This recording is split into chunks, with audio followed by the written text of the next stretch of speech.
Ruby, siguro natuloy yung sinabi ni Gulina Sanchez na pumunta na lang sa Japan kaysa sa akin.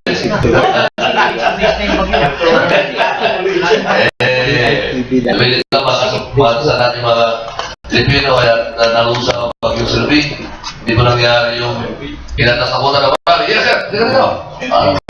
Ayun na, wala na dito. Ito na, Akala ko may Christmas party. So, mas na kaya hindi kami tumunod sa Christmas party kasi nakita namin wala kang dalawang bigas. May meeting lang tayo, may meeting. Well, step po ang ating voting salasalo mga kapatid because in-install po ni Ruby ang lahat, no? Yes. Lahat ay kinabahan, kaya pati yung preparasyon natin para sa ating voting salasalo ay naapektuhan so that naghanap ako ngayon na medyo maganda-ganda lugar. Baka po pwede sunod ni Professor Montolento, doon na tayo makainan. Hindi makabenta siya. Kasi kung magkakaroon ng pagkain dito, maisip ko yung ating cornice, Professor. Yung isang lechon, magbabayad ka ng 600 pesos, ang dami ng beer nun. Oo, di ba? Kaya, Pero pwede rin yung maghanap ko ng siguro, Archie, sa maganda-ganda lugar. Benta siya. O pwede rin sa lugar din sa mga Tony Paco, di ba? Pwede ba tayo sa Tony, sa lugar mo? Ate, ganun. Hindi ko kaya bayaran na Kinapros na lang, kinapros na lang. Doon na kami ng pagkain doon kasi pag nagtatagal ng pagkain dito, medyo malaki-laki pa yung babayaran natin. Saka, na cornice, hindi naman tayo pwede magtagal dito. Samantala naman sa labas tayo, pwede magkantaan hanggang gabi. Di ba? Kung sana kung okay pa yung kusina natin dito, natatanda yung nakaraan. Pagkatapos natin dito, lumipat tayo sa kalsada at kantaan tayo hanggang gabi. Di ba? So anyway, salamat po sa iyong presensya ngayong umaga. At ulit sumasa niyo ito ating Broadcasters Forum. Para kaming nagto-throwback Thursday ngayong umaga. Because itong Broadcasters Forum, ano po ninyo, kung doon sa Pilipinas, hindi pa po nakakala. Itong Broadcasters Forum na ito, hindi po uso patent-patent na itong araw Hindi nila nakapatent, kaya nahiram natin. Itong aking katabi, ito yung uhilan na may-ari ng Broadcasters Forum ng araw. Bago-bago kaming report sa Maynila, hindi pa uso ang forum, itong mga katabi ko mayroon ng forum dito sa Quezon City. I'm preparing to one of our guests ngayong umaga, si Ginoong Doy del Castillo, former Vice Mayor of Marikina, former radio TV personality, at napakaraming mga advokasya at meron din tinulunsad ng advokasya ngayong umaga. Doy, bumati ka muna, bago pakikilala ko iba pa natin mga guests. It's nice to see you around. Isang mainit na umaga. Mapagpalayang umaga sa inyong lahat. Sa mga biktima ng karapatang pantao, sa mga pandaraya ng mga kapitalista, sa pag-ooperate ng tubig at kuryente. Okay. Mamaya, inideklara ni Adoy, itong advokasya na ito na isasabay sa pagdulita ng tinatawag na Human Rights Day. For those of you na mga biktima ng karahasan ng inyong mga asawa, pwede kayo dito. At sa matangkalan, may kabuluhan. Kabuluhan si Mrs. Kaliwa mo na. Ano yan tao dito ano yan nagsacertificate of attendance. Pinabahala na sa forum. Ang spokesman po ng National Food Authority, Director Rex Estuperes. Direct. Magandang umaga sa ating lahat at sabi niya mapaglayan tayo. Hindi naman tayo nakalayan. Magandang umaga sa inyo at masarap ang feeling na ganito ang panahon ngayon. Dahil sa sobrang dasal natin at sobrang standards, masyadong mataas ang standards natin sa preparation, Yolanda. Ay biglang bumaba, di at least kahit pa paano, konti lang apekto. Ay ganyan nag-overreact, di ba, Direk? Kaya sa mahuhuli tayo nakanga, di ba? Nagaling ka naman sa areas ng mga devastated, Direk? Nagaling ka na? Ang stasyon ko kasi dito sa presyo at sa supply sa Metro Manila, pero 24 hours kasi ang aming operation center. Puyat kami, buong gabi kami doon nagbabantay magmula pa ng nung Sabado, tumigil lang kami kagabi. So, yun po. Ang amin pong, ngayon kasi binomonitor namin yung aftermath, no? Yung importante. Na yung aming bodega, minimal ang damage, maraming salamat naman. At saka yung stocks natin, siguro mga 80 bags lang naman, hindi tulad nun. Saka yung mga inland, ito yung delikado kasi yung inland municipalities sa Eastern Samar. Ito yung malalayo sa highway, doon sa papasok ka. Nung isang araw, ito yung pinagsilbihan namin na kahit wala pa po yung pumasok ng mga relief goods, kinausap namin yung LGU, nagpapunta kami ng truck na doon para yung inland municipalities yun ang importante. Thank you, Greg. Magkukuha kami ng mga updates maya-maya, kumapala sa iyo. At of course, sa ating kaliwa, hindi natin ninyo kilalanin na regular na suki na natin dito sa ating broadcasters forum, si Ajay ng Water for All. Water for All Refund movement.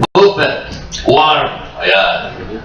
Dapat kasi warm na kanya ibabalita sa ating ngayong umaga, mga dalanyang mga developments. Ajay, magandang umaga. Magandang umaga po sa inyong lahat at binabati rin po namin kayo ngayong araw na ito, makasaysayan ng araw na ito.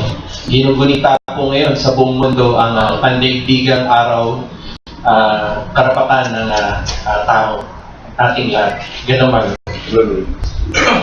Pwede ba mag-update ko lang? And then, doon na. Sabi, bababa ang presyo ng kuryente ayon sa report. No? Ano ba sa inyo dito, RJ? Last week po, tayo'y napagbigyan din na may interview ng mga iba't ibang mga television stations. At natanong po tayo dun sa dalawang issue. Una po, yung sinasabing oil depot, dahil ililipat na, agad-agad ang DOE ay naglabas ng isang pahayag na malamang daw na tumaas ang presyo ng petrolyo dahil ililipat. Bunga ng maraming sasakyan na kailangan at magdudulot ng traffic. Ang sabi po natin doon ay bakit nauna pa sila magpahayag doon sa mga kartel, naging tagapagsalita sila. At nakakalungkot, nung pahayag na yon ay panahon naman po ng sunod-sunod ng pagdaos-dos ng sa pandaigdigang presyo ng petrolyo. At nung sumunod na linggo naman po ay dahil nga nasundan ng mga pagbaba sa petrolyo ay biglang kumambyo yung DOE. Ang sabi naman ng tagapagsalita nila ay dapat daw na tignan na yung pagbaba ng pamasahe at mga pangunahing bilihin. Ito po yung nung nakaraang linggo pa. Ano po? So, yung mga statement na yan, kung susuriin po natin, kung talagang sincero po yung ating gobyerno, dahil sa kasalukuyang taon, mga 19 na ulit na nagbaba, ano po, yung halaga ng petrolyo, ay dapat matagal na silang nagbaba ng mga pangunahing bilihin. Tulad po ng pagkain, ng gamot, ng mga pangangailangan sa bahay, ng kuryente, ng tubig. So, parang atrasado, usat pagong dun sa reaksyon. Samantalang kapag tumaas naman po ang presyo ng petrolyo, ay automatiko naman po yung mga kumpanya ay nag-a-adjust ng kanilang mga presyo. So, ang panawagan po ng Water for All Refund Movement at ng United Filipino Consumers and Commuters, isa pong alyansa yon ng mga iba't ibang mga consumers and commuters group, na i-address na ng gobyerno agad ano po yung sunod-sunod na pagbaba ng presyo ng petrolyo, sapagkat ito na marahil ang pinakamagandang pamasko sa sambayan ng Pilipino, sa commuters. Ibaba na rin yung pyesa ng mga sasakyan At para naman magkaroon po tayo ng relief kung hindi nila kayang itaas ang aumento ng mga manggagawang Pilipino sa presyo man lamang ng basic commodities at nitong mga public utilities ay maramdaman po natin sana. Ano po? Sa po yung mga commuter sa atin, kahapon ba kanila may nagsabi na transport tools na tayo na. Siya ito malaki yung hinihingi yung pagbabawas ng pasahe. Pasahe. By the way, ang tawag ng Tagalog, kagaya, no? Pasahe, hindi pa masahe, di ba? Yung pamasahe ba yun, di ba? Pasahe. Ang sabi ng mga transport groups, masyado malaki hinihingi na yung bawas. Ngayon lang kami kikita eh. Yun yung statement ng mga transport groups eh. Ano masasabi mo? Alam niyo po, dapat hindi po natin pagbanggain yung sektor ng transportasyon at commuters. Ang nangyari po kasi, parang yung dalawang sektor na parehong biktima ng mga malalaking mga dambuhalang korporasyon na siyang dapat na mga una nagbaba. Kaya panawagan po namin ay PPP. Ano po yung PPP? Piyesa at pasahe sa transportasyon, presyo ng bilihin, ibaba ngayon na. Klaro po yung aming panawagan. Kapag nanawagan tayo ng bawasan ang halaga ng pasahe, dapat po automatiko rin yung mga piyesa sa transportasyon para naman yung mga manggagawa sa transportasyon at mga operator ay makasabay din. Ano po, doon sa pagbaba na yan, hindi yung sila mababawasan ng kita kung ang ating gobyerno ay talagang gustong sabihin at tahakin yung tuwid na daan. Ano po? Yeah. Kaya medyo iba yung aming posisyon dun sa mga ibang mga organisasyon. Yung sa amin ay pangkalahatan yung aming panawagan at umapila kami sa Bangko Sentral ng Pilipinas at ganun din po sa BPI dahil tingnan ho nila yung currency exchange rate ngayon, yun na rin po ang direksyon. Kaya po ang kuryente, medyo delay na rin yung announcement nila. May anunsyo sila, ilang sentabo lamang, pero ang layo pa rin po, napakalayo pa rin. Ganun din ang tubig, dapat automatiko ito dahil meron silang tinatawag na currency exchange rate adjustment. Dapat nagbaba na rin po sila. Nakapagtataka,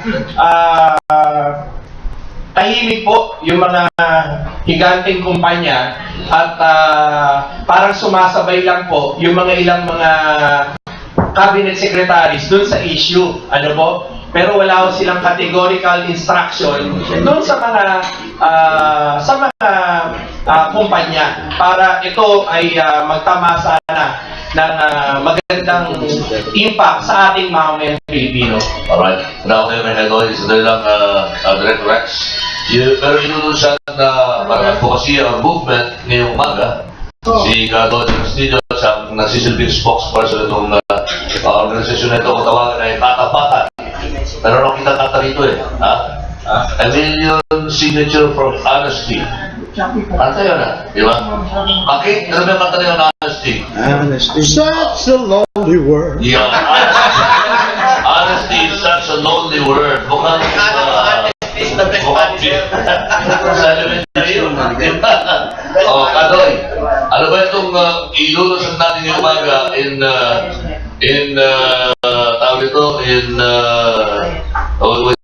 with respect to the observation today of Human Rights Day.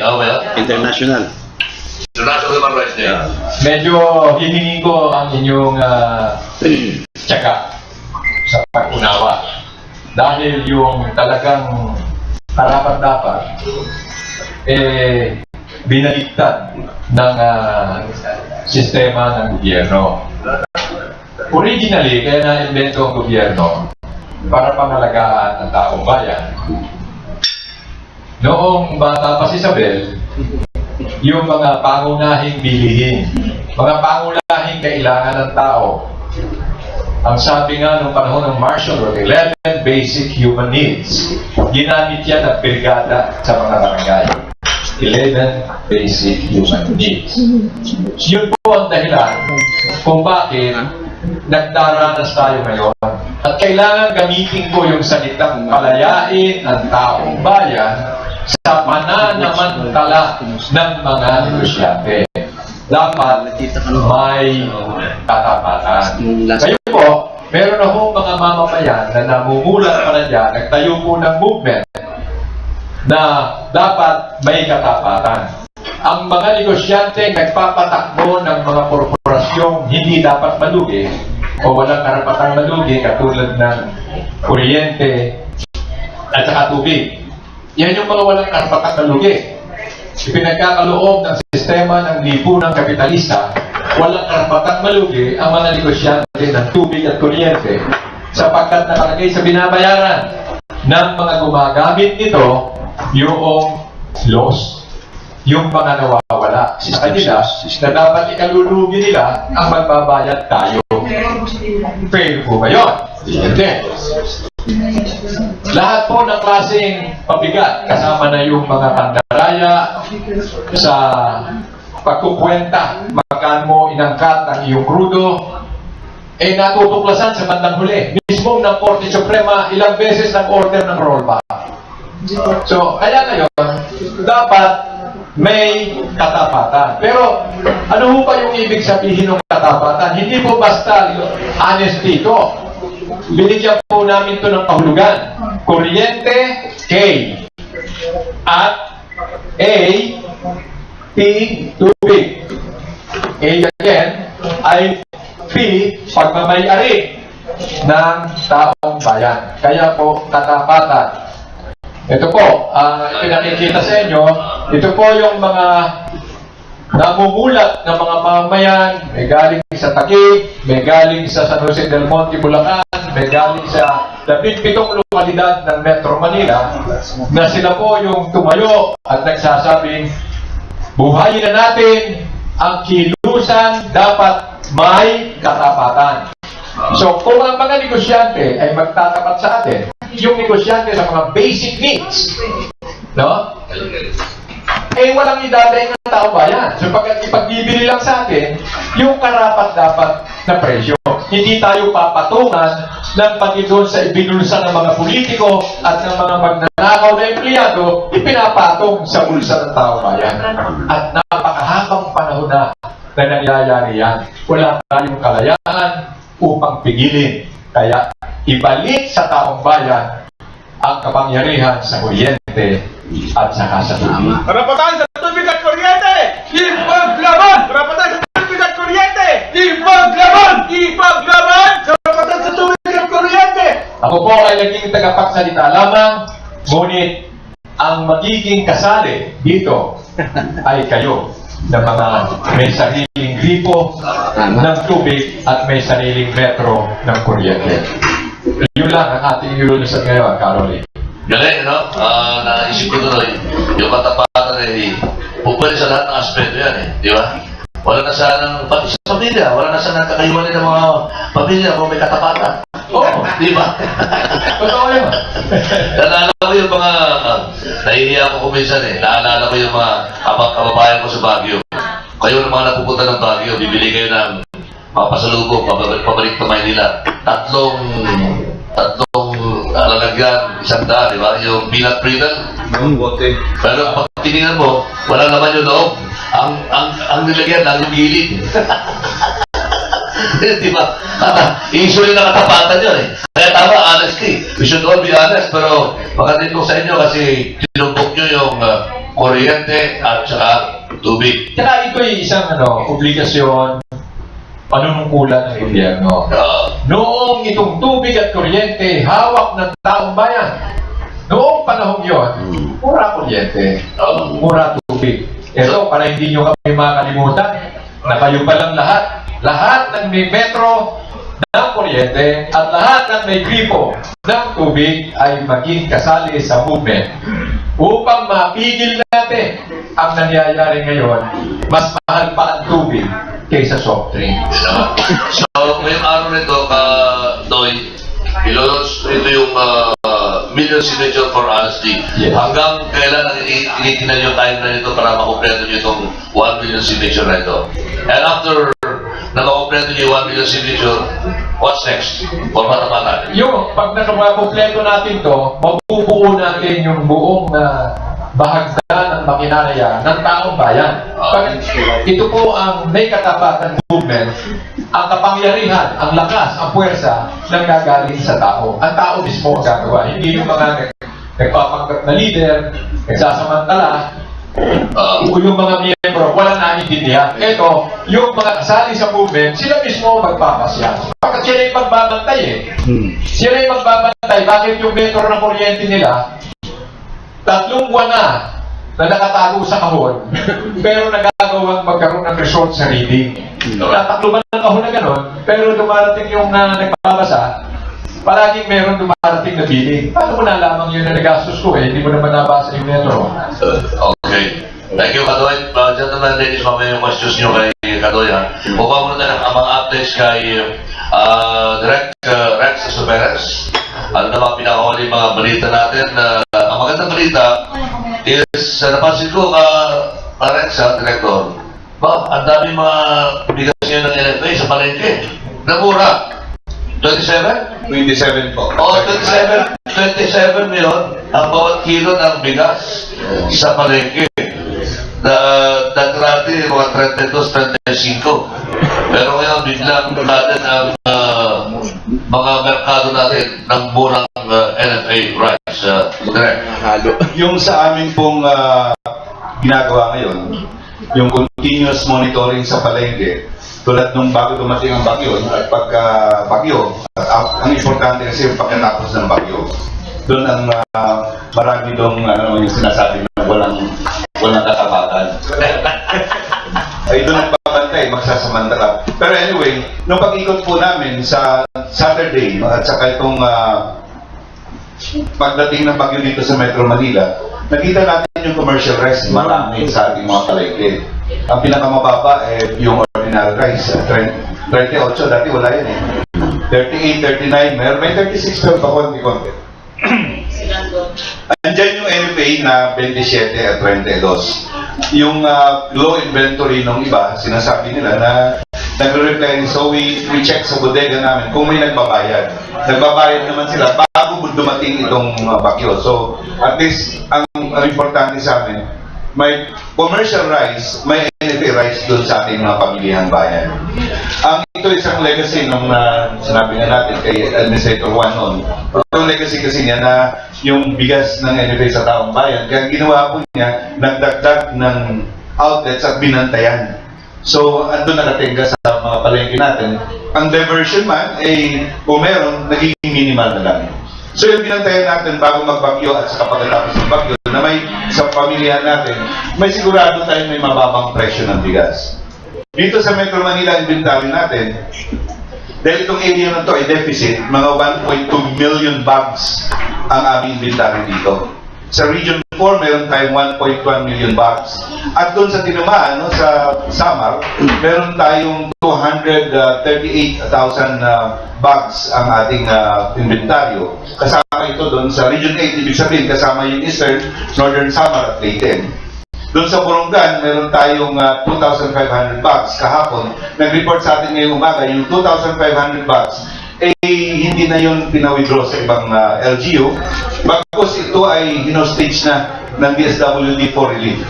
Sila na doon ang take over sa bodega namin para na sa ganun maging available doon sa Eastern Samar yung ating pong bigas. Meron tayong sa oras, iwan ko kung sino nakakaalam doon sa oras, no? Ang oras ito magsisilbi naman doon sa mga inland municipalities. So, strategically ginawa po natin yan bago pa lang pumasok yung bagyo.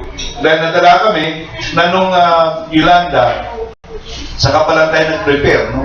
Kaya during the Yolanda, mga 18,000 bags ang nirelease namin sa Metro Manila para papunta doon sa Tacloban. Pero sa ngayon hindi tayo dahil unang-una ang ginawa natin, pinuno na natin yung mga bodega doon. May mga barko pa tayo na pupunta dapat sa Eastern Samar, Samar at saka sa Northern Samar. Ang nangyari, nagtago muna doon sa dapitan dahil sa malalaking alon.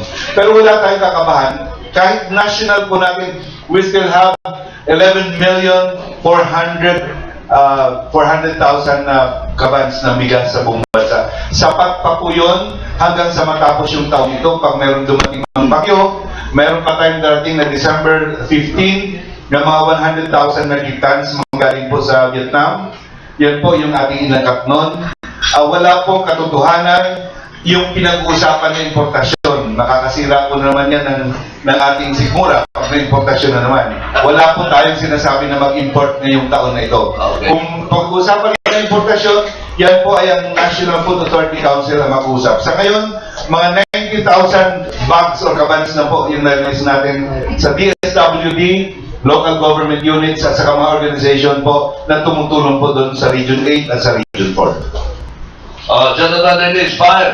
Mga questions sa inyo for our guests, si RJ, kapatid na Doan de Castillo at saka si Direk Rex Esto Perez. First question. Opo, dito kasi, tago po dito, sisiksikan kayo. Dito ako. May hindi ka sa masikip eh. Masigit pa naman. Ano nangyari? Po, bigyan na ba? Direk, ano nangyari doon sa...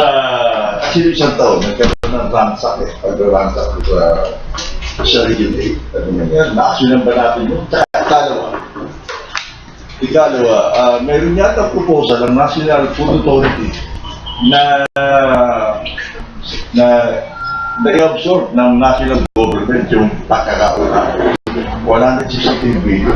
122 na ba? 122 billion. 122 billion. Target kasi sa dyaryo, 167. 163. Okay. Unang tanong po, kung ano ginawa dahil you can remember, siguro kung naalala natin yung Yolanda, alang-alang Leyte, meron tayong depo doon na 32,000 bags na bigas, hindi pa kasama yung palay.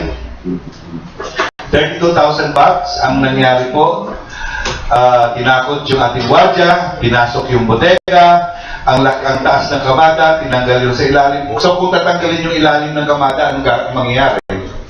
Babagsak ang kamada. So may 6 or 8 taong natabunan doon dahil doon sa pagbagsak ng kamada natin, nagiba pati yung dingding. Nalaman na lang namin na mayroong nagbebenta sa tabi ng kalsada ng bigas. Mayroong mga jeep na nagkakot. Meron tayong mga contagious po dyan. At yan po ay pinaproseso natin sa ngayon. Kahit sabihin natin nung isang taon, ang hirap din kasi dahil unang-una nangangailangan ng taong bigas. Ang naghahakot ng matruck-truck at saka jeep, yun ang kakasuhan natin. Ngayon, pagdating itong Ruby, anong ginawa natin? Dinagdagan po natin ng military at kapulisan. Lahat ng bodega at opisina ng NFA may police at mayroon na tayong military. Yan ang una namin ginawa. Pati yung communication system natin ay inayos na rin natin para na sa mas madali tumugod. Yung pangalawang tanong po, doon sa House Bill po naman, ang amin po kasi ang tagal na, 1972 pa yung mandate ng National Food Authority. And over the years, sabihin na natin, base doon sa dyaryo, may 163 billion na na-accumulate tayo na pagkakautang. Ito po yung government guaranteed po yan. Pag sinasabi po natin na GOCC tayo, Government Owned and Controlled Corporation, dapat nagninegosyo tayo, hindi tayo nalulugi, di ba? Pero ang problema kasi dito, ang NFA bilang GOCC, nagsasubsidize, parang line agency. Subsidize ka sa pamimili ng palay, subsidize ka ngayon sa pagbibenta ng bigas. Assuming, yung ating bigas ngayon, binibenta natin ng 27 ng pinakamura, ang bili natin 17. Di ba? Kung 27 lang, yan kung sabihin natin, magkano ang sinasubsidize natin per kilo? Di ba? 7 pesos. Bawat kilo po yun. So kung sabihin natin, lahat ng bayad sa angkat, lahat ng bayad sa pamimili, inutang po natin yan, may mga interest yan, guaranteed by the government. Hindi mo naman babayaran yan dahil, kumbaga, pag yan po ay naging pera na, yung bigas ko, kulang pa rin yan dahil may portion of subsidy. Ang portion of subsidy na yun, doon na pupunta sa atin pong sinasabi natin na accumulated or legacy na accounts mo. Yan ang sinasabi natin na kami ngayon ang nag-shoulder yan dahil kahit pa paano mabayaran po namin yan. Hindi naman napunta kung saan-saan, pero doon po napunta yan sa sinasabi namin na social cost. Yun ang proposal ngayon Congressman Guadlao, sa pagbabago po ng House Bill, ayusin na natin, you start from 1, at ayusin natin kung kailangan i-reforma ang financial. May reforma ang ating operational. Gagawin po natin yan para hindi na maulit itong sinasabi natin na mag-accumulate ng utang tapos later on, papa-absorb din naman sa gobyerno. Total government guarantee yun. Hanggang hindi natin maayos ang operations na nag-subsidy pa rin, hanggang hindi natin maayos po yung ating pong pag-market ng bigas na yan. Sabihin natin, ang bigas ngayon umabot sa 38. Magkano sa 27, 32. May pagkakataon na naging 45, naging 50. Naiiwan pa rin yung bigas. Why? Kasi alam naman natin, pag sinabi natin magmahal ang presyo ng bigas, indicator po yan. Ang presyo ng bigas ng NFA, indicator po ng commercial. That's one. Second, alam naman natin yung bigas. Nagkasabihan tayo na, uy, may sugat ka sa noo. Huwag na, malayo yun sa bituka. Pero ang bigas, andun sa bituka. So pag sinabi natin gano'n, politiko. Hindi pwedeng sabihin na natin na ngayon magtaas tayo ng presyo. Sino ho ang sisisihin? Diba ang gobyerno pag nagtaas ng presyo? Kaya hindi namin magalaw-galaw ngayon. Kailangan tayo may subsidyo na hindi natin magalaw yung ating presyo na ilalapit dun sa market. Dahil pag ginawa natin ho yan, parang ano pa ang silbi ng pamahalaan kung hindi ka magsasubsidize. Kaya ang sabi namin, palitan natin yung mandato, palitan natin yung magkaroon tayo ng operational reforms, financial reforms, para nang sa ganon, yung mga sinasabi natin ngayon na utang na yan ay hindi na maulit at hindi ba Direct balak sa privado yan ng NFA. Baka walang nangyari. Okay. Ang tama yun, sir. Sinasabi niya i-privatize ang NFA. Okay. Wala namang problema ho yun. Yung iba sinasabi nila, natakot kasi yung mga empleyado, baka mawalan ng trabaho. May pa-privatize natin. Hindi ho. Kung ikaw ho, private sector, may pera ka, willing ka bang bumili ng isang organisasyon, isang kumpanya, isang korporasyon na nalulugi? Na gano'n ang trabaho? Natural, hindi. Kahit sabihin mo siguro, i-propose mo yan, not unless kung ang interest nila ay mga facilities, lupa, pwede yun. Pero kung ang operation ay kasama, mukhang malabo yun na magkakaroon ng privatization. So, ang importante, magkakaroon lang tayo ng reform sa ating financial at sa operational. Yung paglulong sa Region 8, nangyari na yan no, sa Davao. Panahon ni GMA, hindi ba? Ngayon, bakit nagkakaroon laki ng utang ng NFA? Eh, ang balita ko nagbumudod ng bigas sa mga butante ng panahon ni Gloria 2004 at 2007, kaya lumaki ng ganyan. Hindi po. Ang sa amin po, yung pamumudmod ng bigas ko na, tulad ng ngayon, ginagawa ng DSWD. Ang pamumudmod ng relief institutions, hindi po tayo, hindi mangyari yan na ilabas ang bigas. Tayo custodian lang.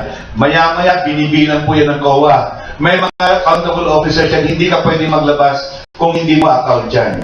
Ngayon, yung utang na yan, sinasabi natin, may mga, ito, pinag-usapan na rin namin sa emergency meeting namin bago mangyari itong bagyo. Magiging stricto ba tayo sa ating mga LGUs, sa ating mga relief institutions na meron pang mga utang? Yan ang unang tanong. Sabi na administrator, tao muna unahin natin, flexible tayo dyan. Pero pagkatapos yan, magsingilan tayo. Ay ilang beses namin singilan. Paano yung pag nagbago ng administrasyon, mayor man, congressman man, presidente man, paano tayo magkasingilan yan? Kung hindi naman sila kahit anong gawin po ninyo, kaya ginagawa namin ngayon, sige, ipamedya natin yung may mga utang na yan ng mga politiko, para sa ganun magbayad sila. Eh, depende ho yan kung ano ang ating pong meron tayong political will. Pero ba, paglalabas po niya. pero ba direct on hindsight, pero ba maalala na mga politiko na malaki pagkakautang? Wala nang listahan sa akin yun. Pero ilalabas po namin yan dahil ang usapan namin, dahil ang dami, imagine mo yan, may nagreklamo, hindi daw kagad binibigyan ng bigas. Sabi namin, kung may MOA kayo, at may PO kayo, at may personal check, dahil hindi kami tumatanggap ng personal check. Dahil nasa Bagyo, tinanggap namin. Nagreklamo siya, hindi daw binibigyan. Sige, papigyan natin. Pero, pagkatapos ng Bagyo, magsisingilan muna tayo. May balak yung akbayan na lumika ng bagong entity. Papalit sa LFA. Papalitan na naman ang pangalan ng una, NGA. The RCA po, RICO. Nakakalaman din yung niya. Ang inabutan ko yung RCA. Sa RICO, Rice and Corn Board, sa RCA, Rice and Corn Administration, NARIC, National Rights, yung NARIC, tapos naging NGA, tapos naging NFA yun. Mahaba ko yung proseso. Mga may binabago dyan ng mga polisiya, binabago po. Wala namang problema po yun. Yung sinasabi po naman na akbayan, wala namang problema yung papalitan natin. Actually, may unang proposal niyan, yung proprietary function at yung regulatory function ay ihiwalay. Ibig sabihin, yung proprietary, ito yung mga gusto nyo, may buffer stock kami, gusto nyo mag-relieve, yung proprietary, pero bayaran nyo kami. Pero regulatory, yung mga naglilisensya, ibahin naman yun. Dahil sa ngayon, tulad ng relief institutions, every month, lahat naman, pag nangutang ka, may bayad yan, may interest yan eh. Pero kami, pag relief institutions, ilang buwan mo babayaran yan? Sige, ang bayad namin ng interest, pero nakatenga yung aming receivables. At pasakalin mo yung direct, ano ha? Siguro malinaw yung malinaw naman ang patakaran na yung mandato ng NFA na hindi dapat ito money making. Tama ba? Tama. Ang gobyerno di pwede magkakwarta dahil sa NFA. Pero mga pribadong sektor na konektado sa NFA, yun ang nagkakwarta. Anyway, at maganda yung binagay po, Director, no, ha? Wala tayong importation yung taon na to. Opo. At saan galing yung ating bigas? Sa local ba na mga magsasaka o doon sa naipon na stock ng NFA galing sa ibang bansa? Okay, ganito po yan. Nag-operate po ng NFA may inventory siya at buffer stock kasi mandate mo is to stabilize the supply at presyo. Yan yung mandate mo. Okay. Nagkataon ngayon, ang presyo ng ating magsasaka sa sakahan, 21 at 22. Ang NFA na presyo, ito yung support price, tawag presyong pangalalay, 17.70. Kung 17.70, ikaw magsasaka, may bumibili sa'yo ng 22, saan mo bibenta? Siyempre, dun sa commercial. Ngayon, pag lahat yan pumunta po sa commercial, okay lang yun, masaya ang ating magsasaka. Itong sinasabi natin yun, ang balancing act namin na itong magastos. Siyempre, masaya magsasaka, paano ngayon ang consumers na nagre-reklamo walang bigas na mura? Siyempre, kung sabihin natin, kung mahal na bili mo sa magsasaka, paggiling mo niyan, bagay natin, 22 pesos. Paggiling mo, times 2 yan, ang bigas yan, 44. Naghahanap ang ating mga kababayan. Pag murang bigas na commercial, sasabihin ng ating mga kababayan, ang pangit ng bigas ng NFA. Pero pag nagmahal ang bigas ng commercial, wala na naman ang NFA rito. So hindi mo, kumbaga, kailangan mabalansin mo. So tayo naman, ang gagawin natin, dahil mataas ang commercial, pupunta tayo ngayon doon sa consumer. Bigyan natin ng mababang presyo, 27.32, dahil wala na doon sa level na yon yung commercial. Saan nagagaling ito ngayon? Since wala kang na-absorb ngayon na palay sa ating lokal, kailangan mo magkaroon ng buffer stock or inventory na pag may kalamidad tulad ngayon, saan ka kukuha kung walang laman bodega mo? Ang gagawin natin, mag-import tayo. Ang presyo ngayon, kung break-even ka, papasa mo sa ating consumers na mas mura. May subsidy pa rin yun. So lahat ng ang gagawin po natin, even though na hindi tayo makaka-absorb, kung maswerte, kung may 17 na pumasok, walang problema po yun. Meron tayong stock. Pero pag wala, we have to have a buffer stock. Pag wala tayong buffer stock, delikado tayo, nakikita ng commercial, magtaas tayo ng presyo, sabihin natin, 60 pesos, wala namang panglaban dyan ng NFA. Yun po ang trabaho natin. Dali lang po, walang galaw ng Direktor, ano ha? Binanggit nyo kanina, hindi tayo mag-i-import. Meaning, meron o kayong stock na bigas. Pero tanong ko, saan ho galing yung stock ninyo na bigas? Sabi mo, hindi din sa magsasaka. So saan po ninyo hinugot ito? Klaruhin ko lang yung sinasabi ko na hindi mag-import ngayong taon. No additional imports for this year. Okay. Dahil tapos na po tayo, ilang araw na lang. Ilang araw na lang. Kasi ganito rin po yun. Nung for the first quarter natin, yung atin pong in-order and import, dumating po yung 400,000 metric tons first quarter. Si Administrator Kalayag, dahil nakikita natin yan, ang performance sa Department of Agriculture, inamin naman ng Department of Agriculture last year, 96% lang accomplishment natin. So yung nagdagdag po tayo ng another 800,000 metric tons. Nung pag-upo ngayon ng Secretary Kiko, dahil nakikita natin na walang laman yung bodega natin, nagdagdag po tayo ng 500,000 metric tons. Yun po ngayon yung aming buffer stock. Pero may kukunti po kami na lokal. Alright, so malinaw po tayo dyan. No? Ngayon, ang tanong ko na lang, ilang meat tonelada ang import natin for this year at magkano po ang average price ito per kilo? Yung ating in-import for this year, ang total, dahil technically yung in-import in-order natin nung last year ay pumasok ngayong year. Last year, umabot lang tayo ng almost mga 800,000 pounds. Pero dahil nga, itong tumaas ang presyo ng farmers, na commercial, nag-import tayo na ng 1.7 million metric tons. Yun ang total for this year. Dahil wala na tayong additional import. Average cost? Ang average cost po natin dyan, $475 per metric ton. Convert na Ang average cost natin po niyan ay umaabot po tayo ng between 27.50 to 28 po yung ating cost dyan. At ilang metriko tonelada po ang expected na i-export o import naman na next year? Next year, hindi pa natin pinag-usapan yan dahil kung ginagawa po namin ngayon, address first yung ating lokal na problema, which is the aftermath of the bagyo. Then hayaan na po natin mag-usap si Secretary Alcala at si Secretary Kiko Pangilinan based doon sa damages assessment nitong tinamaan ng bagyo. Then after that, mag-usap po ng NFA Council, sila ho mag-announce po dyan kung magkano po, kung meron pa bang importation. So wala akong agency projection as of yet? Kung ilang metriko tonelada? Wala pa po. Salamat po. Oh, next, Archie. Correct. Kasi ito, kararating lang sa email ko, no? Ang rice affected area na farmers ay 35,310. Ang total affected area na hectares is 35,892, which is equivalent to the volume of metric tons of 52.03 million, 34. With the total amount of in pesos, 890,923,256. So we are expecting to be importing rice by next year with this findings of the Department of Agriculture. Yung assessment na is initial assessment. Kahapon ng isang araw nga assessment nila, meron 48,000 metric tons na palay, no? That was the initial assessment. Equivalent to 32,160 metric tons of rice, which is equivalent to our one-day nationwide na consumption. So kung yan ang pag-usapan natin, based on the assessment at nasisira po. Ito yung twist po niya, no?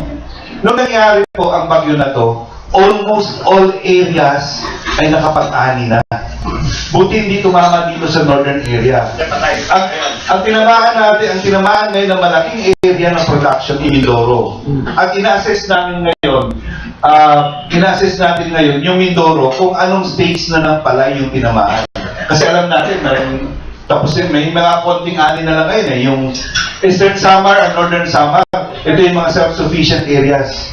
Ang deficit lang naman itong Davao, NCR, Cagayan de Oro, Cebu. Ito yung mga walang produksyon. So ito yung binabantayan ngayon. Ang sinasabi natin, kung may estimate po tayo na yan ang damage, ang tanong dyan, kung yan ba ang damage na yan ba ay makaka-apekto sa internal natin ngayon, sa stock inventory natin ngayon? Ang maapektuhan po niyan is the beginning inventory ng 2015. Doon ay malalaman kung ilan ang forecast mo for first quarter next year. Yung kung yan ba ay makakatabon nung nawawala doon sa beginning inventory mo, yan po ang pag-uusapan nila. Kung ano ang forecast nila for importation, or tama lang po ba, or gaano kalaki ang importation. Direk, magandang umaga. Magandang umaga. Ang tanong ko lang po, sa simpleng salita, Opo. magkano per kilo ang pick-up price ng ating ini-import na bigas? per kilo. I-convert natin per kilo. Magkano ang, halimbawa sa Vietnam, magkano per kilo lumalabas ang pick-up price doon? Okay. Hindi ko tayo ng pipick up ng bigas ko eh. Mag-usapan natin ganito. Dati ang kontrata natin pag nag-import tayo, i-orderin natin pagdating sa puerto. Hindi na uso ngayon yan. Dahil pag dating sa puerto, papunta sa bodega, maraming nawawala. Either sasabihin nila na wastage, sumabog, nabayaran na natin yan eh. Double whammy yan, may insurance kang binayaran, may bigas kang binayaran. Ginawa po natin ang kontrata, mula dun sa supplying country, babayaran na lang namin yan, final at the warehouse, final payment and final receipt at the warehouse. So yung tanong mo, kung ang galing doon at final receipt at the warehouse, ang order kasi natin doon is mga $475 per metric ton. Yan po, cost pa lang yan ng bigas. No? Yung additional cost natin mukhang hindi pa ako kabisado yung ngayon. No? Pero $475 per metric ton, yung doon pa lang sa kontrata natin.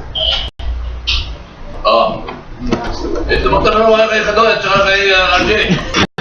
Ayaw yung tanongin niya. Ayaw niya bigay yung detalye pa rin. Yes, sir. Makukompute natin. Correct sa alam mo. Sorry po yun. Ito po Sir, flex lang po. Pag sinabi natin Serex, pangit. si Mr. Tayo ito po bilang caster. Ngayong mga panahon na ito. Sabat ng mga nakalipas na buwan, katakot-takot po. Ang bati ko sa inyo, katakot-takot din. Ang tawag namin, nasa ng bigas ng LFA na sinasabi mo, Mr. Tony Falcon, na 2732. Wala kami makita sa palengke. Sigaw mo na sigaw, meron dito sa Quezon City. Nasaan? Ngayon mga kaibigan, medyo nabuwasan po, sir.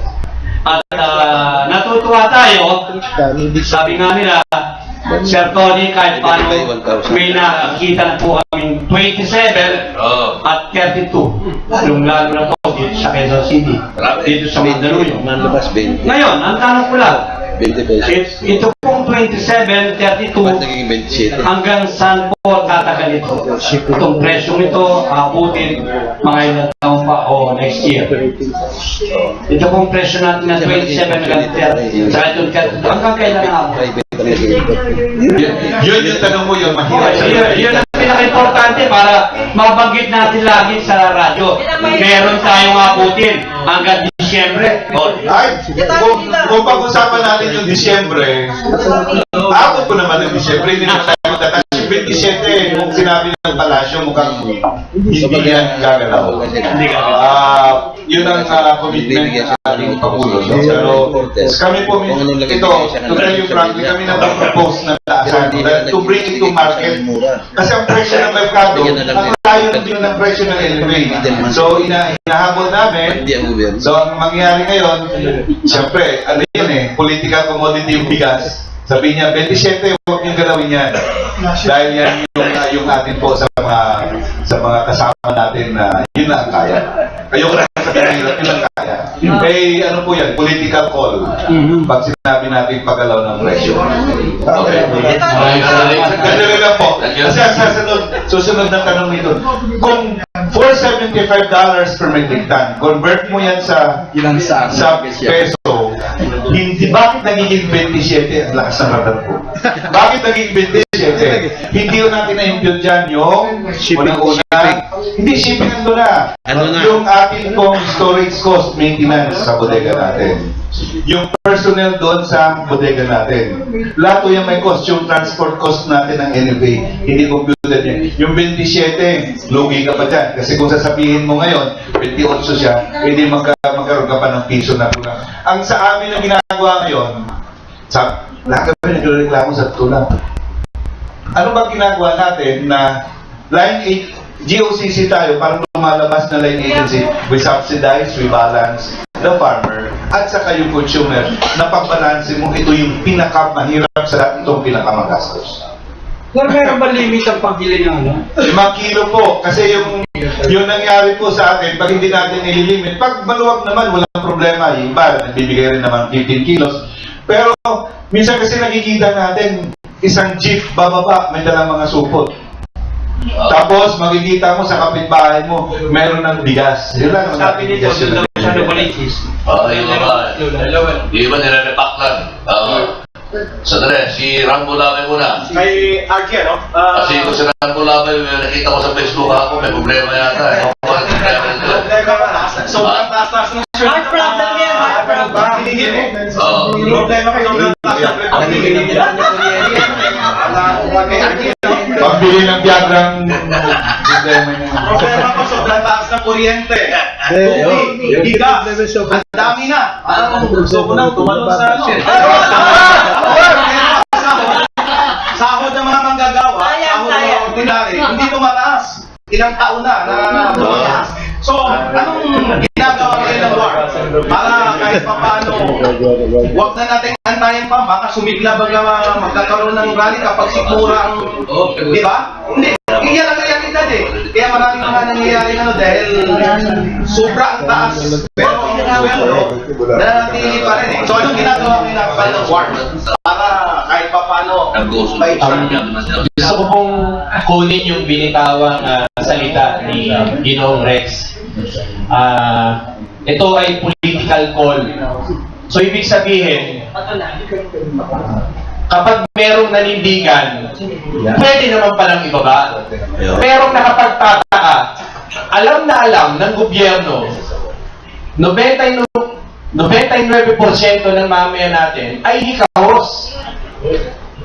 So, nasan yung political call? Kaya kami po sa bahagi ng United Filipino Consumers and Commuters, Ginoong Rex, ang ama ko po ay dating direktor ng National Food Authority. At Ginoong Rodolfo Avellana Senior. Tatay ko po yun. Opo. So, Inabutan mo. halos lahat po ng mga warehouse nyo, nung ako'y elementary and high school, naikot ko po yan. Pwede ka magkwento.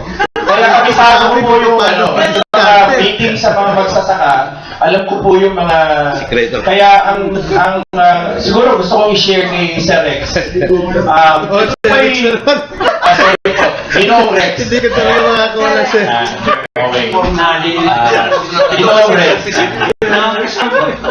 Alam niyo po, ang mga kapatid nating magsasaka, dito po sa probinsya ng Bulacan, dati-rati po sila ay nasa 28,000 noong taong 1997. Pero dahil po ang MWSS ay inarbor yung supply ng tubig na mahigit sa 15 cubic meter per second, until now ay hindi po ito binabalik ng MWSS. At yun po yung batayan ng aming kaso nitong Marso 6 taong 2014 na kasong pandarambong laban sa dalawang cabinet secretaries and 52 millionaires and billionaires.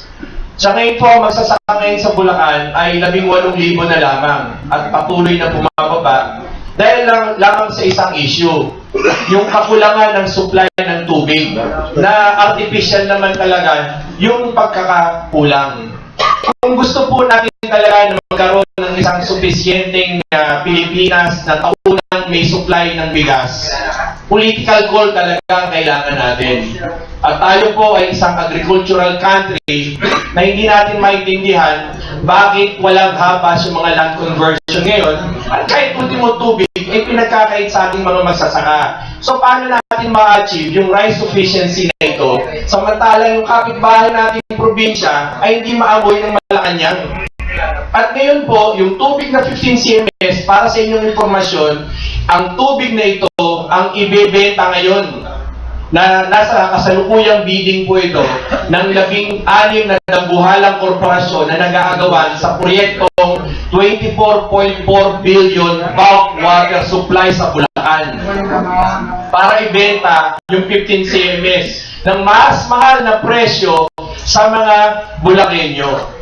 Sa probinsya naman po ng Cavite ay dumadalas din po ang mga magsasaka riyan. Siguro nagugulat po kayo bakit ang Water for All Refund Movement at yung Union of Filipino Consumers and Commuters medyo lumalawak na kami sa pakikipag-ugnayan sa sektor ng magsasaka dahil nakikita po namin yung halaga ng relasyon ng tubig para po doon sa sinasabi nating food security.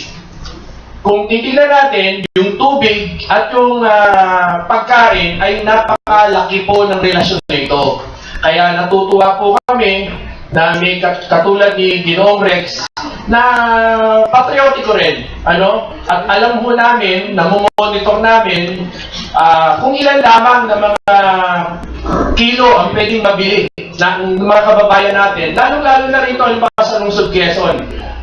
Swerte na po yung kababayan natin makakuha ng 2 kilo. Tama po yung sinasabi nyo, 5 kilo yung order nyo, pero pagdating doon sa tindahan, minsan 2 kilo, 1 kilo lang. Tapos, alam na rin naman natin na suminaw yung issue na ito, mismong si Food Security siya, Pangilinan, nung pumunta siya dyan sa Bulacan din, di ho ba may mga repacking na mga na sakote yan, ano po. So, hindi ko ho alam kung pang photo ops lamang yan, pero again, Ginoong Rex, tama yung sinabi nyo, political call. Huwag nyo pong hintayin na ang taong bayan ang mauna na panghawakan ng political call na ito. Dahil gutom na po ang sigura ng taong bayan, simple lang naman ang hinihingi. Kuryente, tubig, pagkain, gamot. Yan po yung mga basic needs. Salamat po. Lakay, tatanong ko lang kay Mr. Katapatan. Yan, Mr. Katapatan. Kayo po ay mangangalap ng 1 milyong pirma para sa katapatan. Pagka nakalap niyo po ito, ano ang susunod na hakbang at paano po ito makakatulong o magagawa ng paraan para maibalik yung tubig at kuryente sa pagmamayari ng taong bayan? Meron po kayong milyong signature. Meron kayong milyon nag-iisip at nagpapasya kung paano pipigilin ang mga pandarambong ng mga komersyante, asabwat, ang mga tauhan at pinuno ng pamahalaan sa bulsa ng kawaawang mamamayan. Ito po yung nag-uusapan natin nito tungkol sa pagkain. Ito po kaya nagkakaganito, walang katapatan. Basic ang statistic ng population.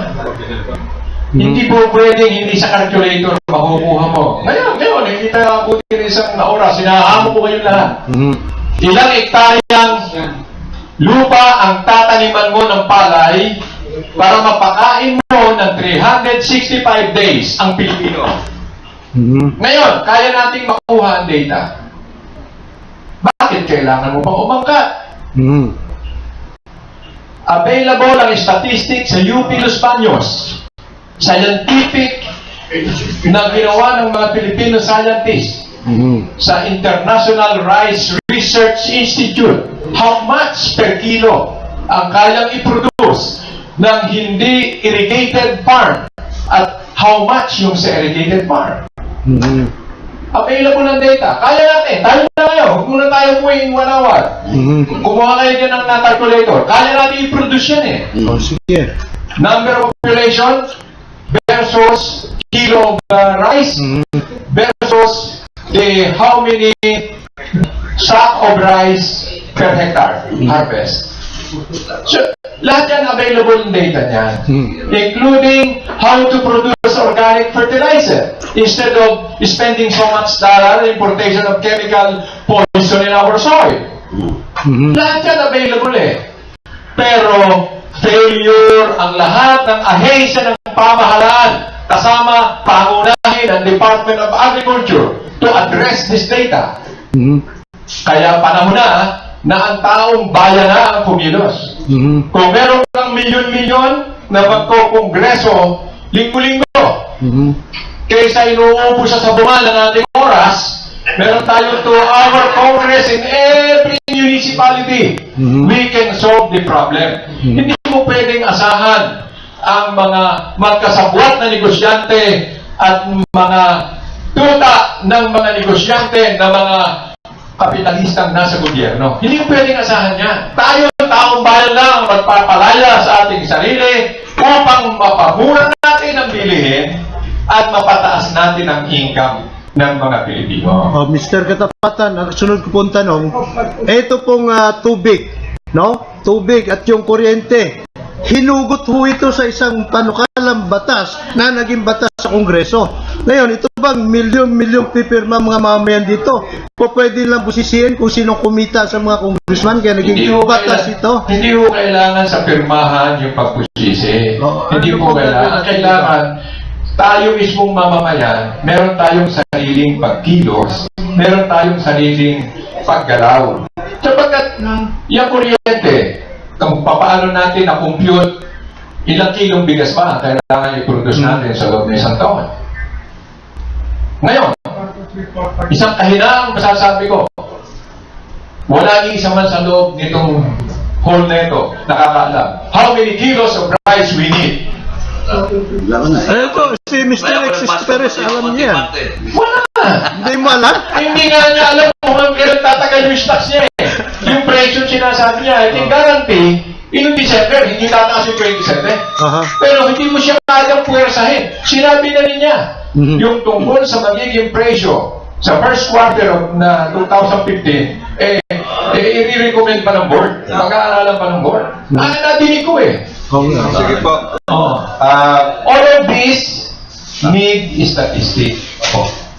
Yan. Kaya unawain po natin, pag iginiit ng taong bayan, ngayon, ang taong bayan kumikilos na sa paggawa ng alternative energy. Marami na nagkakabit ngayon ng solar. Marami na nagtatangkang yung ventilador, baligtarin. Sa halip na pinapaikot ng hangin, yung hangin dumarating ngayon, mag-produce ng kuryente para i-charge yung battery. Marami na nag-iisip ng ganyan. Kaya nag-iisip na rin ang mga komersyante, unti-unti nilang ibinababa ang kuryente. Nagdugtungan ko lang, Mr. Katapatan, no, bago mag-react si Mr. Stuperes, ano ha? Ito pong mga kumukuryente sa atin at lumulunod sa atin, protektado ito ng batas eh. Bago mo mabalikwas yung gusto na mangyari rito, kailangan labanan mo sila sa husgado. Ano po magagawa ng gobyerno? Hindi po yun. Pag ang tao bayan, ginusto ng tao bayan yan, kahit batas, nababaliwala yan. I rest my case. Bahagi po ako. Bahagi po ako ng kasaysayan kung paano natin inagaw sa isang diktadura ang pamahalaan. Bahagi tayong mga nabubuhay ngayon. Ayun. Yun lang hindi alam Kung tayo po ay merong statistic, meron ako papagiging sa inyo. Ang Pilipinas at ang Indonesia, merong existing agreement. Yung tinatawag na Energy Cooperation Agreement. Ang Pilipinas bibigyan ng preferential price ng lahat ng uri ng energy from Indonesia. Sinulat ko ito kay Pangulong Pinoy first year ng pag-upo niya. Hindi niya nasagot. Hindi ako sinagot. So, pinuntahan ko ang Energy Secretary Almendras. In-explain ko sa kanya, why don't you exploit the opportunity of government to government? Sinabi sa akin, alam mo, may decision na kami. Ang decision namin, i-pre-float daw yung price. Encouragement for the business sector. The government should not compete with the market. Yung gano'n. So, kaya sinasabi ko po, huwag natin iasa sa kanila. Tayong mga Pilipino dapat may katapatan.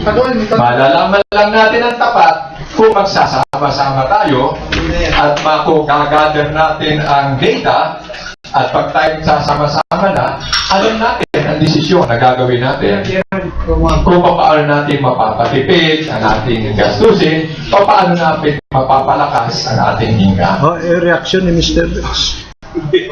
Statistics. Yung statistics naman meron naman tayo. Siguro ang unang cost nito, kung titingnan natin during the time, kasi time na ni Marcos during the time of Marcos, in fairness to Marcos, kung ano man ang experience natin yan sa agrikultura, may masaganang 99, may isang 77, lahat po yan, gulayan ng bayan. Ang pag-alis yan, tinanggal lahat yun. May naalala ko, may FSDC pa noon. May Green Revolution. Pag-alis niya, wala naman yun. Kasi kay Marcos, basta Kung nakaangkla sa kanya, wala yun. Nabot yan. Since the time, Nabot. hanggang time ng mid ni Gloria, ni President Gloria, pinabayaan ang agrikultura. Wala yun, hindi pinansin yun. Irrigation, farm to market roads, wala yun. Nawala lahat yung farm equipment. Mabilis ang conversion nun ng lupa. Nalala ko pa nung bago ang pasok sa NFA, pinapatravel ako rin magmula rito hanggang Cabanatuan. Makita mo ngayon yung Bulacan na yan, gilingan lahat yan, at palayan. Ngayon, meron?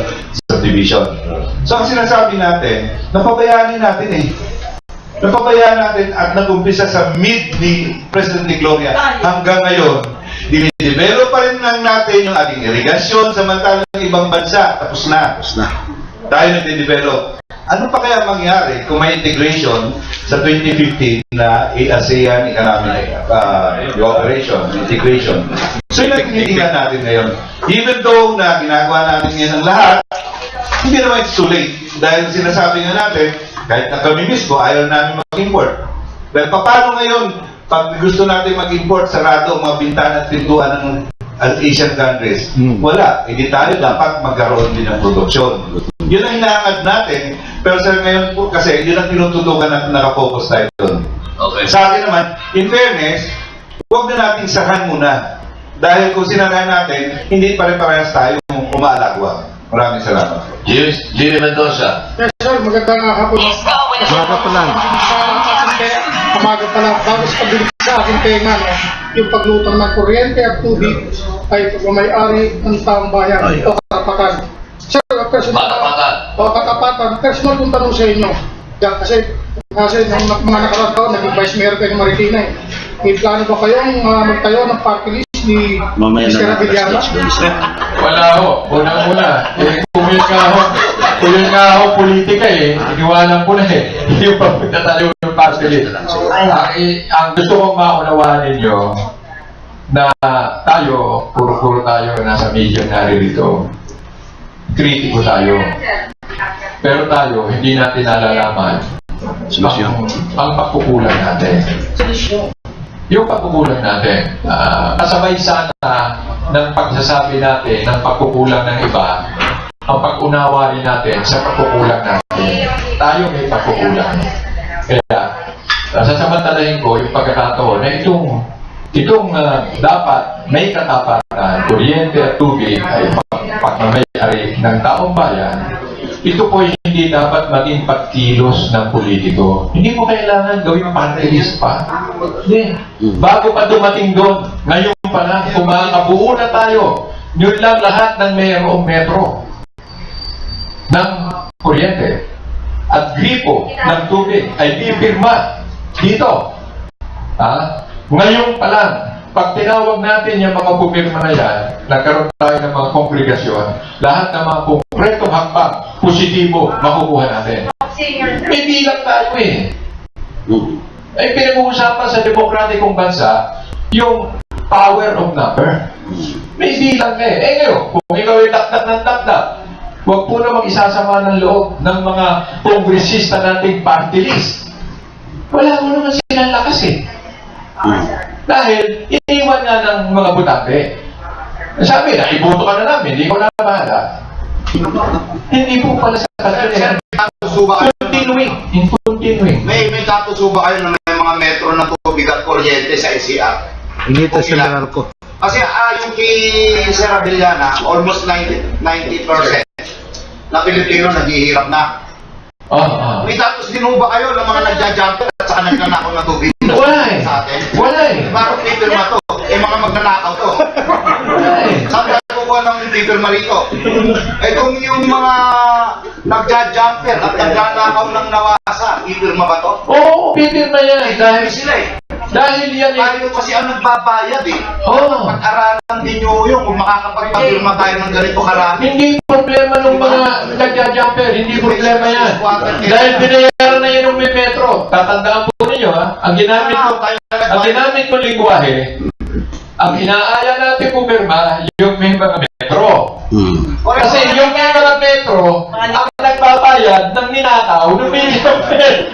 Ayun na So, kaya ilagay natin sa ating sarili, magkaisa tayo para lutasin natin yung solusyon ng pagmahal ng kuryente at tubig.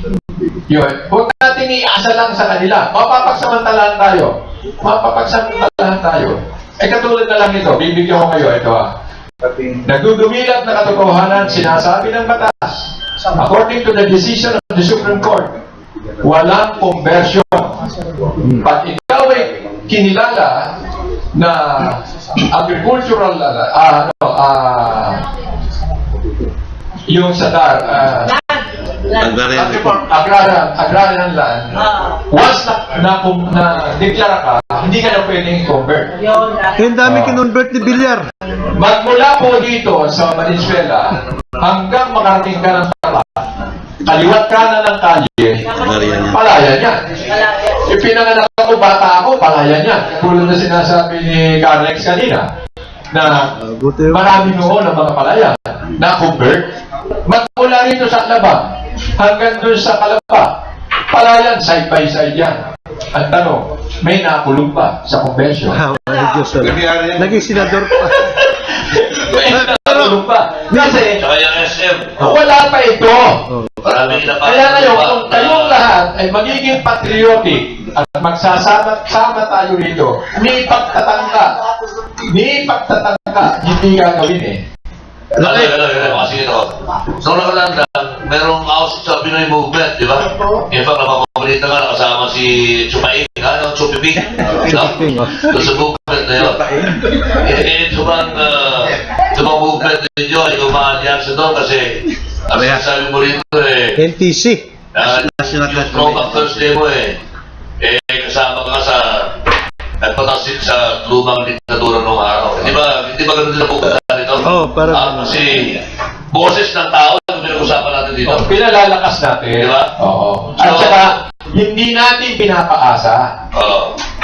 Pwede ba aabot sa ganon? Oo. Pwede ba aabotin sa ganon? Maaaring umabot sa ganun. People's power. Maaaring umabot sa ganun. Pwede bang ang ibig ko sabihin yan posible hindi abutin ni Noynoy ang 2016, ano ba? Ay, tingin ko, kahit nadagdagan pa niya, aabot. Kung ganito ang attitude ng mga Pilipino, adamant. Mr. Rex. If our attitude is we are adamant, carefree, at takot.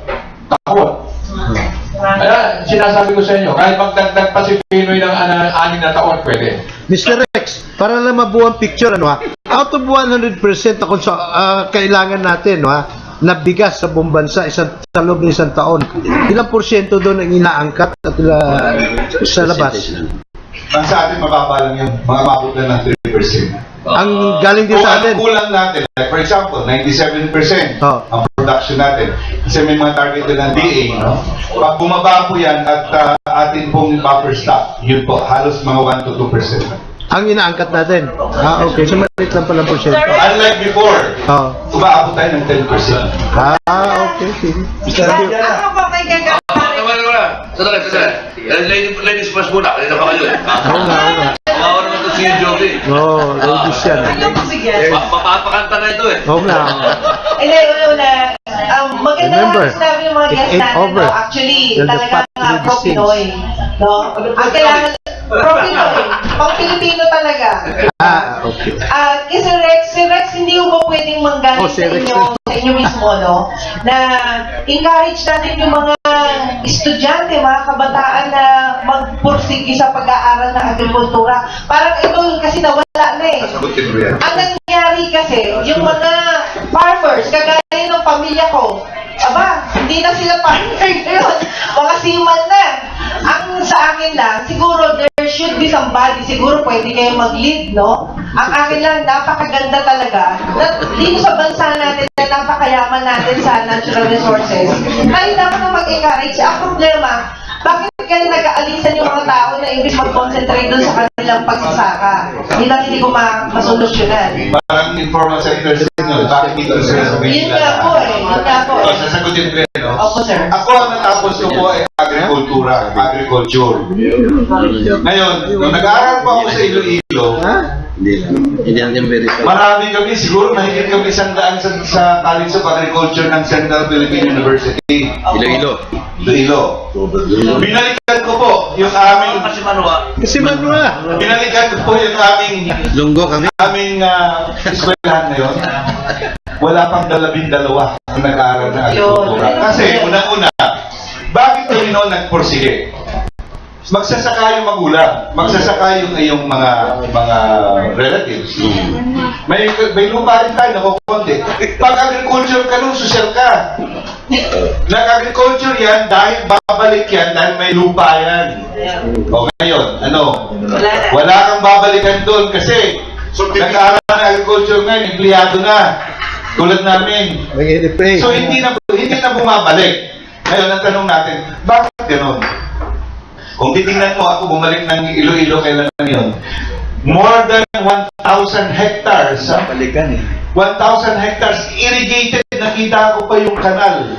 Irrigated area na subdivision.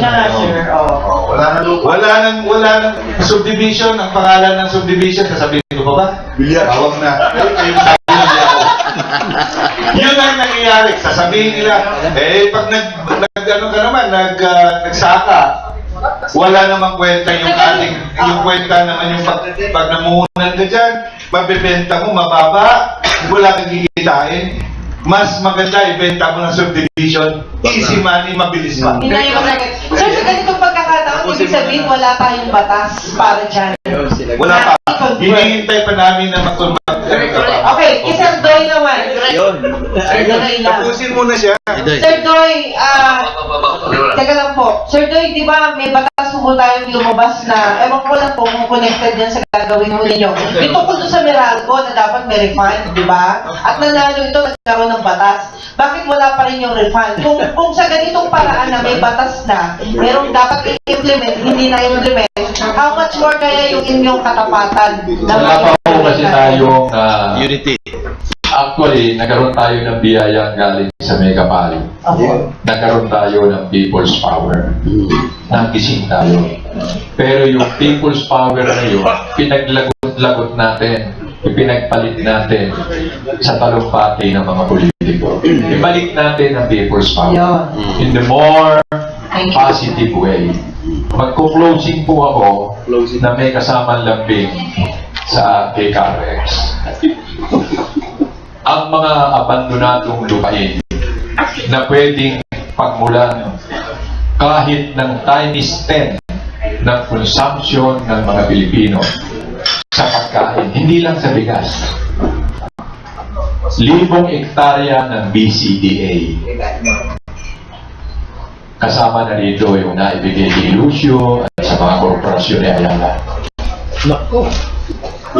Mahigit na 15,000 hektarya ng Pil Forest sa bayan sa lalawigan ng Pampanga, Bataan at Zambales.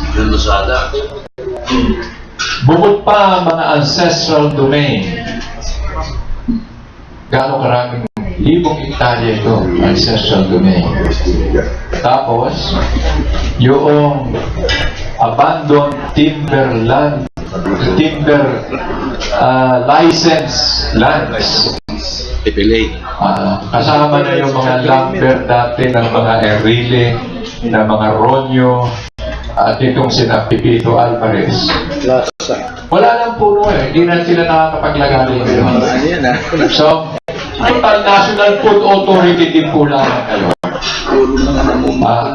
Hindi ho ninyo papansinin yung pinabayaan na ng batas na irrigated land sa dami po nito lupa ito. Kahit mag-tiny stem pa ang kailangan natin, kasama dairy farms, kasama vegetables, hindi tayo magugutom.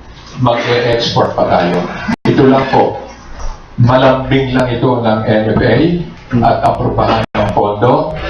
Pwedeng yung mga ipinamimigay na pera ng DSWD sa halip na ipamigay, lahat ng walang ginagawa, pwede nyo isweldo para i-cultivate ito at gawin productive. Make the idle man and idle land productive and we will have prosperity. Maraming salamat. Magandang umaga. Mabuhay, Pilipino. clarification yan. Siguro wala naman kay Kado. Tuloy na yan na kasi alas 11:30 na.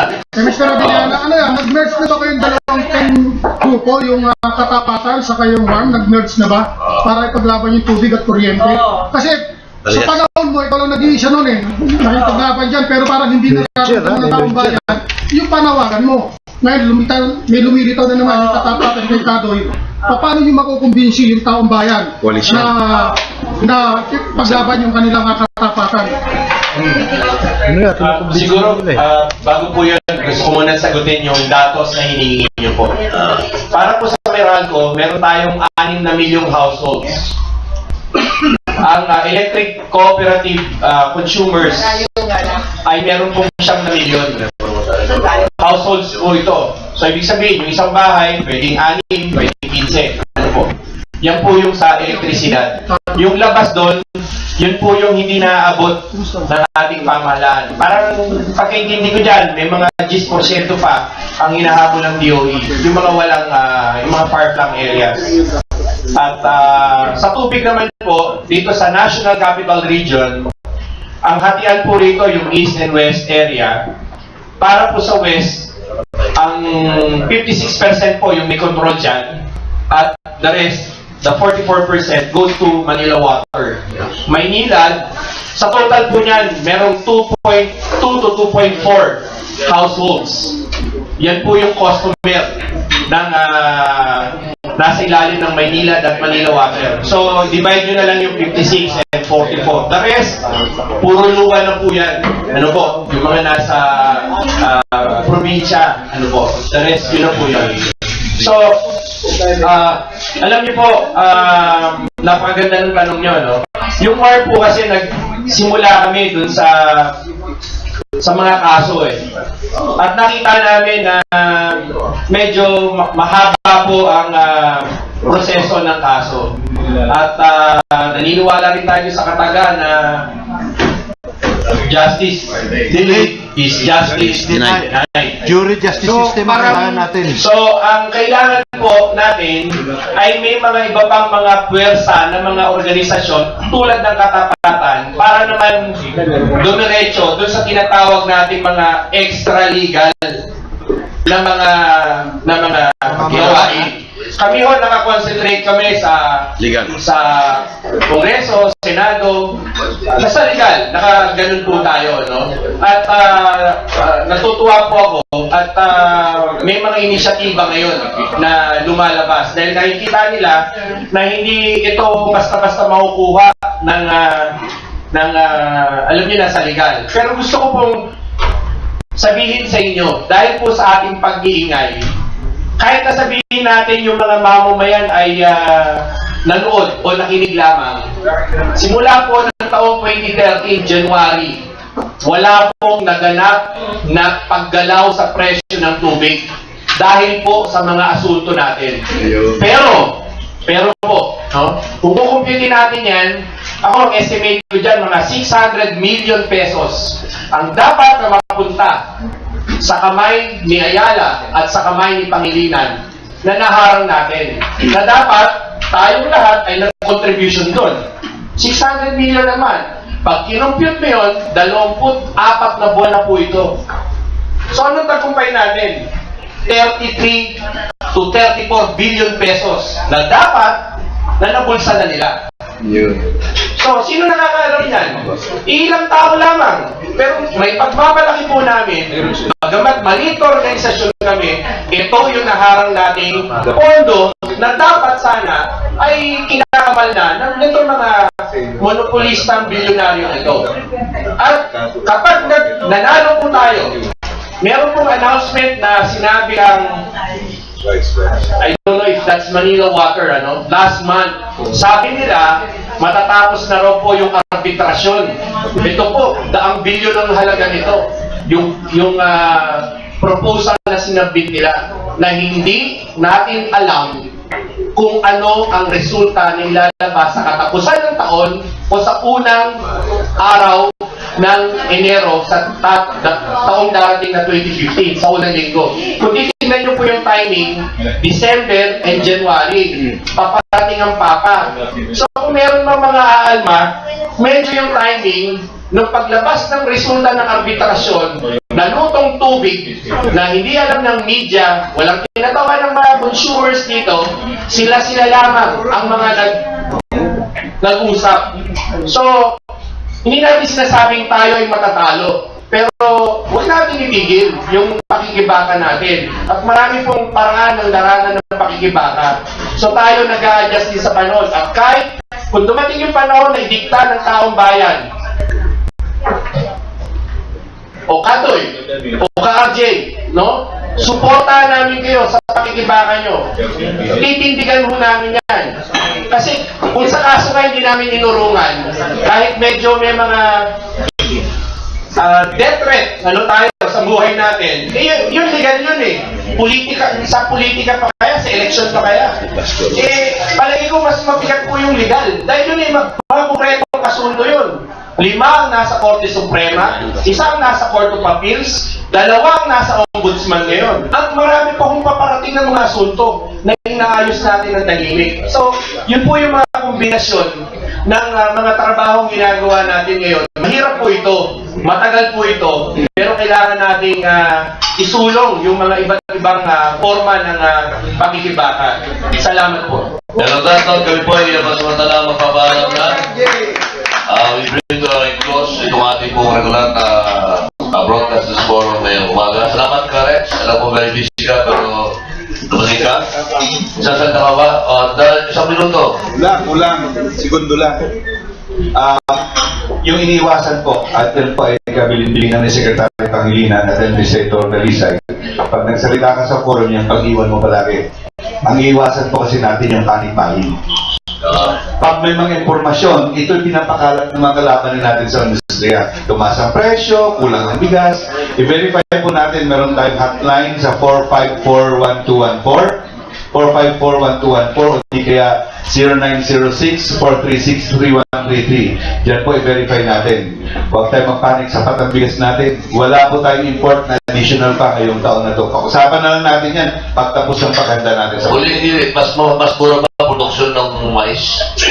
yung mais, malaki production natin ng mais, kaso Hindi, ibig sabihin, hindi ba pwedeng, kasi bigas na bigas, di ba po pwede mais na lang pakainin natin? meron ngayon gumagawa ng rice, corn rice, no? Pero sa Sabi ko lang, pare, Hindi masarap. pagka pupunta ako ng Cebu, mais ang kinakain ko. The best ng mais to. Lakay, huwag ka masyadong ito.